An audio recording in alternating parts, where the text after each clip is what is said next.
சக்திவேல் வீட்டுக்குள்ளே வருவான். அவங்க அம்மாவை வந்து கூப்பிட்டுட்டே வருவான். அதுக்கப்புறம் வந்து என்னண்ணே எதுக்கு இப்படி சத்தம் போட்டுட்டு வந்துட்டுருக்க அப்படின்னு சொல்லிட்டு பழனி கேட்கும்போது, ஏய் முதல்ல அந்த கிழவி எங்கேன்னு கூப்பிடுன்னு சொல்லுவான். அப்போ குமார் வந்து ரொம்ப ஷாக் ஆகி பார்ப்பான். அந்த சக்திவேலோட சவுண்டை கேட்டுட்டு குமாரோட அம்மாவும் அவங்க பெரியம்மாவும் அங்கேருந்து உள்ளேருந்து வருவாங்க.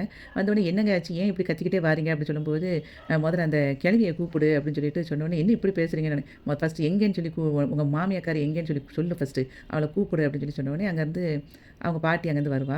இவங்க குமாரோட அம்மா சொல்லுவா, "ஏன் இப்படி பேசிட்டு இருக்கீங்க?" அப்படின்னு சொல்லும்போது, "முதல்ல உன் மாமியாக்காரிய கூப்பிடு அங்கேருந்து" அப்படின்னு சொல்லும்போது, அங்கேருந்து காந்திமதி வருவா. அதாவது குமாரோட பாட்டி. அங்கே வந்துட்டு சொல்லுவா, இப்படி நிப்பா வந்த உடனே, "உனக்கு என்ன நாங்க குறை வச்சோம்? நீ எல்லாமே இங்கேயே தின்னுட்டு எல்லாம் இங்கே எங்கள் வீட்டிலேயே இருந்துட்டு, ஆனா நீ வந்து ஆப்போசிட்ல இருக்கிற உன் மகா வீட்டுக்கு தான் சப்போர்ட் பண்ணிட்டு இருப்பியா?" அப்படின்னு சொன்னோனே எல்லாருக்குமே குழப்பமா இருக்கும். உடனே அதுக்கப்புறம் சொல்லுவான், நான் உனக்கு என்ன செஞ்சேன்? ஏன் என் பிள்ளையோட கல்யாணத்த நிப்பாட்டினேன்னோனே, இவங்க எல்லாரும் ஷாக் ஆகி கேட்பாங்க, "என்ன சொல்றீங்க?" அப்படின்னு சொல்லிட்டு குமாரோட அம்மா கேட்பா.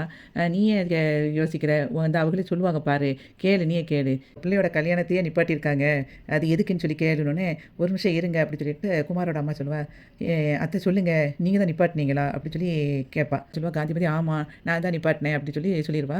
சொன்ன உடனே செம கோவத்துல இருந்துட்டு, "ஏன் அத்தை இப்படி பண்ணுனீங்க?" அப்படின்னு சொல்லி அவ கேட்டுட்டு இருக்கும்போது, அவ இப்ப என்ன எதுக்கு நிப்பாட்டுவா? எல்லாம் அவ அருமை பிள்ளைக்காக நிப்பாட்டியிருப்பா. அவன் வந்து பாண்டியன் சொல்லியிருப்பான், "நீ வந்து இந்த கல்யாணத்த எப்படியாவது நிப்பாட்டுங்க. உங்க 2 பிள்ளைங்களும் அவமானப்பட்டு வெளிய நிக்கிறத நான் பார்க்கணும்." அப்படின்னு சொல்லியிருப்பா. அப்படின்னு சொல்லி சொல்லிக்கிட்டே இருக்கும்போதே, இப்ப இந்த சக்திவேல் சொல்லுவான், "உன்னையெல்லாம் ஒரு அம்மான்னு சொல்றதுக்கு எனக்கு வெட்கமா இருக்கு. ச்சீ!" அப்படின்னு சொன்ன உடனே எல்லாரும் ஷாக் ஆகி இப்படி பார்ப்பாங்க.